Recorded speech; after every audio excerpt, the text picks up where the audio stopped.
So marketing that drives growth should spend the right amount of dollars in the right channels. It also needs to create the right creatives. So let me ask you a question. What share of growth can be attributed to allocating dollars in the right channels? What do you think? It's a 90, 80, 70, 50, 30%. Any opinion? One number, please. 50, right. So actually, latest studies show it's 25%. This means 75% is attributed how you do your commercial. It's about the creatives. So if this is true, let me ask you, are we doing enough to make productive and effective creatives? Are we taking the topic serious enough? Are we applying the same evidence-based approaches with the same rigor as when we develop pharmaceuticals? Jeff Cannon is leading the copy testing for Bayer for the Claritin brand, and he will show us today how Bayer leverages AI and emotional measurement to get new inspiring insights and to leverage sustainable growth. Jeff? Just a question, actually a couple questions, but I promise this will be easy. By show of hands, who's involved in testing some form of communication or advertising? A lot of people in the room? Great. Now, of you guys who just raised your hands, how many of you test the emotional components behind how people react to advertising? A lot of you, or definitely fewer?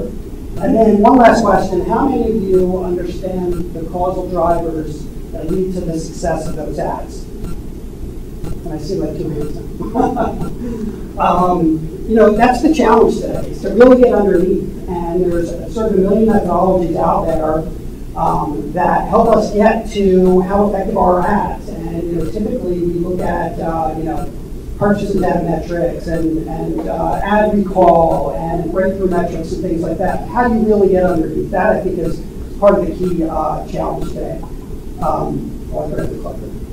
Okay, good. And this, of course, is important, just I think even intuitively, but the IPA, which is the Institute of Practitioners in Advertising based out of the UK, has done a lot of work in this area, actually tested nearly 1,000 campaigns to actually show that long-term sustainable growth comes from having advertising and communications that are connecting with your consumers on an emotional. Right. So that's why we started a large study to really understand what kind of emotion should we trigger to get consumers buy what they should buy, basically. And we did this in several categories, and one of them was the allergy category. So we tested hundreds of ads.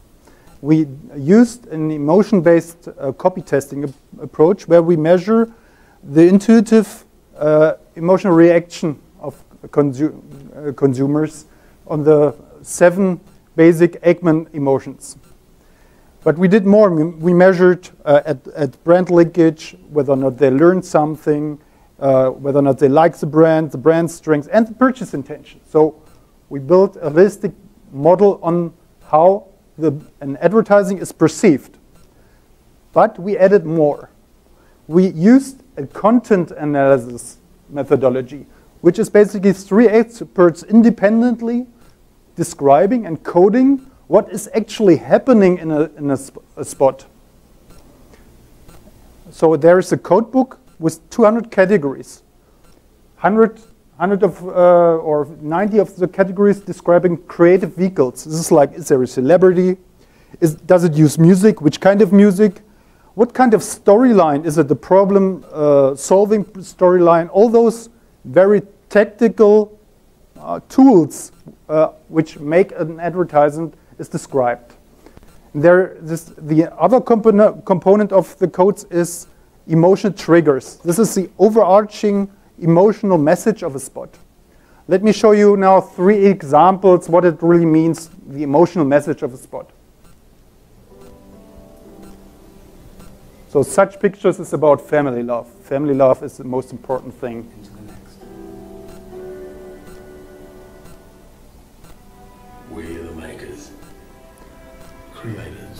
You, dear customers, you are achiever like our brand. Yeah, they've always been known for. So when people say all banks are the same, you can say, not quite. Putting you first is just a better way to bank. You can trust us, we help you. So there's always an implicit emotional message in a spot. And the big question is, which one really works for your category? And we don't have a hypothesis here. We use our methodology to find out. So basically, we get all those great data. But looking at data is not enough. What you basically end up getting is spurious correlations. Why? Big brands inspire better or more emotions and have higher purchase intention scores. So there is this correlation anyway, but not because the spot is good. There's just some outside factors which create those spurious correlations. And this is why you need to leverage key driver analysis. And we leverage in machine learning-based, AI-based key driver analysis, which is needed, as you will see later on, to really uncover how certain components of an advertisement really cause emotions and finally purchase intention. But let's first look at some sample insights. What did we find by applying artificial intelligence? So the first finding is about emotions.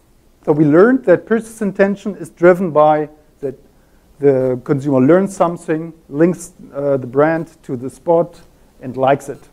But all of that is driven by the emotion. Basically, we learned that 2/3 of the variance in learning can be explained by emotion. So emotion is required for learning. So there's no rational advertising which works. It must inspire and connect to the consumer. So interesting. You may say, I knew this before, but the big question is, what kind of emotion is really effective to drive all those things? There are different kinds of spots. For instance, the following spot is quite emotional.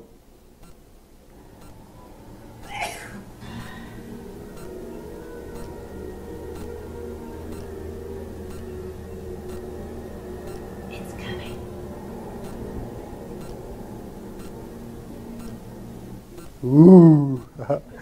So it's emotional, but actually what the AI found is this don't work.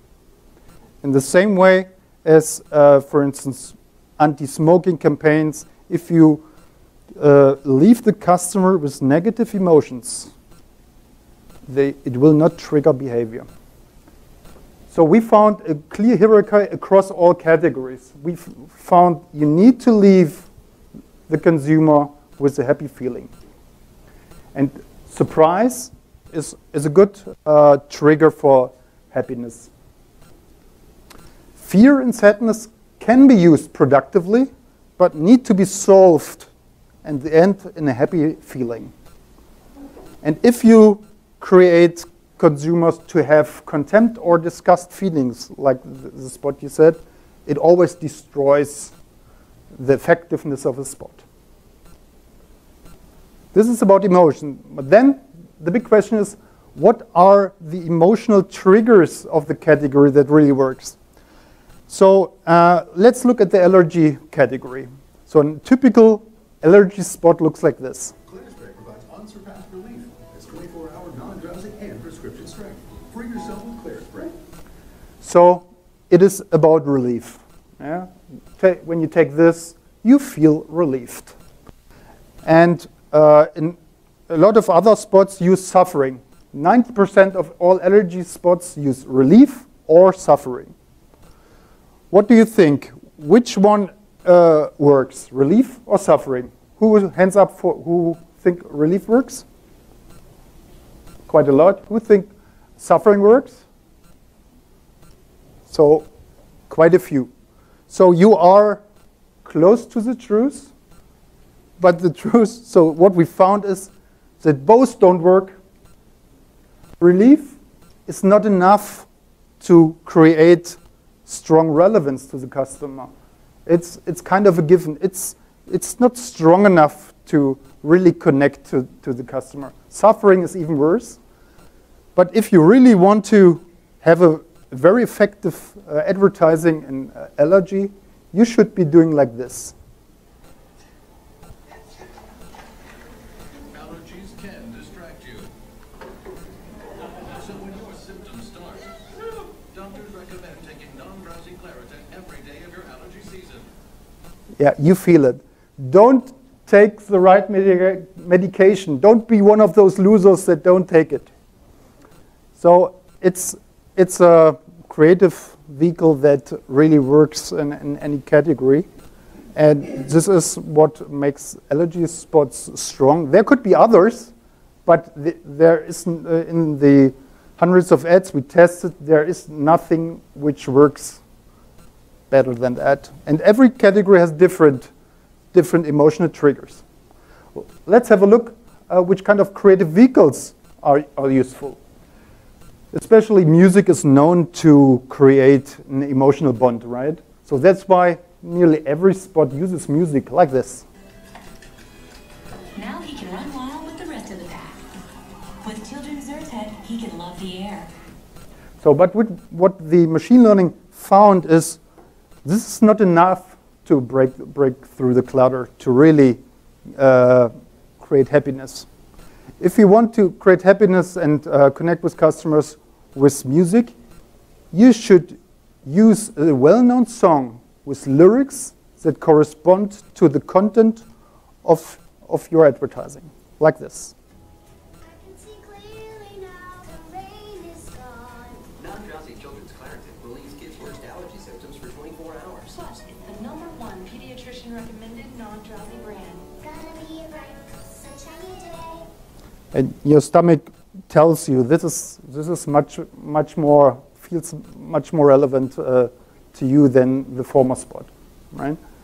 Another question typically creatives are facing with is, how can I bring my message across? And basically most ads are using voiceover and headlines like this. 24-hour non-drowsy Claritin. It provides relief of symptoms that can be triggered by over 200 different allergens.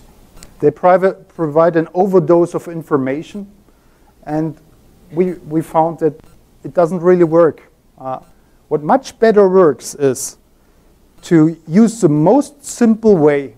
Take a person who speaks to the customer in the simplest form and says what needs to be said. Big news for allergy sufferers. 24-hour prescription nasal sprays are the most effective class of treatment for nasal allergies. Right. So there are tons of insights that sometimes are very surprising, and sometimes it brings up things which are known for decades but got out of fashion, like the spokesperson or singing cell, that are methods which are used since decades and nearly often get out of fashion because creators don't believe in it. We found this is very effective. So, Jeff, could you report what you've done with the methodology? Yeah, so there was, as you just showed, Frank, there was a lot of learning that we didn't have before about understanding these sort of emotional triggers and these creative sort of vehicles that went into the more successful ads. Through the technique of the AI, we were really able to get to kind of a whole new level and sort of really inform our thinking. And particularly as we sort of inject the learning into our creative development process, one of the big advantages was that we could talk to our agency and our creative team kind of on a whole new level. And particularly early in the process, we could weed out ideas that we know already aren't going to work based on some of the triggers and types of situations that they may have come to us with. And ultimately, this is going to help us sort of as we move along, rather than sort of look at a number of concepts that we sort of move through the funnel to help us prepare to get to that maybe one concept that's going to work really well. We can weed out more early in the process. It saves us a lot more time and resource as we move through the whole process. Right. So let me give a very short spotlight on the methodology. So what is really different by applying AI key driver analysis? And there are basically 3 arguments which speaks to the use of machine learning here. And the first is the difference between direct and indirect effects. So we got all those data here, right? So this is just a part of the data, but this is one of the relevant things. We want to drive purchase intent. We want to also drive the brand. We have those key KPIs and the emotions. The big question is, how are they causally linked? And if you really apply a conventional key driver modeling, you just understand and model the direct effects. And you will learn then that happiness has very little direct effects on purchase intention. But as you saw before, it is the key driver. Why? It has indirect effects. Happiness drives linking the ad to the brand, learning something, liking it. Liking is kind of the imagery, basically, about the brand. And this also then drives brand equity. So we model a causal network, not just regression type direct effects. That's key, direct and indirect effects. The second thing is machine learning enables us to model without unrealistic assumptions. Conventional modeling assumes linearity of drivers and independent of drivers. So it's a too rigid modeling which fits into the data. Instead, machine learning is flexible. Yeah? It's flexible enough to adapt to real data. It allows us to find unknown nonlinearities and unknown interactions between dozens and hundreds of possible causes. This enables us to better understand why customers buy. So we can prove that the variance explanation power of AI is double as good as conventional approaches, plus we understand the indirect effects. So overall, we understand by factor 3 better why customers buy and others don't. And the good thing is, all those modeling needs to be done in your category just once. After that, we can use the model, the AI model, to basically compute a score how good the advertising is. So we just do a copy test which is 3 minutes long, and the AI helps us to compute a score and tells us if the advertising will have market impact. So this is the distribution of all our ads we tested. And what we see is that most don't have significant impact. So only 10%, and this is also across categories, really drive significant market growth. This AI-based testing helps us to understand which one will truly work in the market. So let's summarize, Jeff. Yep. So, I mean, ultimately for us, I think having this much deeper understanding allows us to test our ads in a more robust manner in ways that we hadn't really been able to do in the past, so that we can really understand if we're making those deeper connections with our consumers, and ultimately, hopefully headed towards that long-term growth on that side that we saw before. Right. And the good thing is, again, this AI-based modeling only needs to be done once, and the whole process is very simple. It's a 3-minute questionnaire, and therefore it's very cost-effective and helps a lot to really make the right decisions. So if you like to know more about that, send me an email to buckler@successdrivers.com, and I will send you a white paper which gives much more details on the topic. Thank you.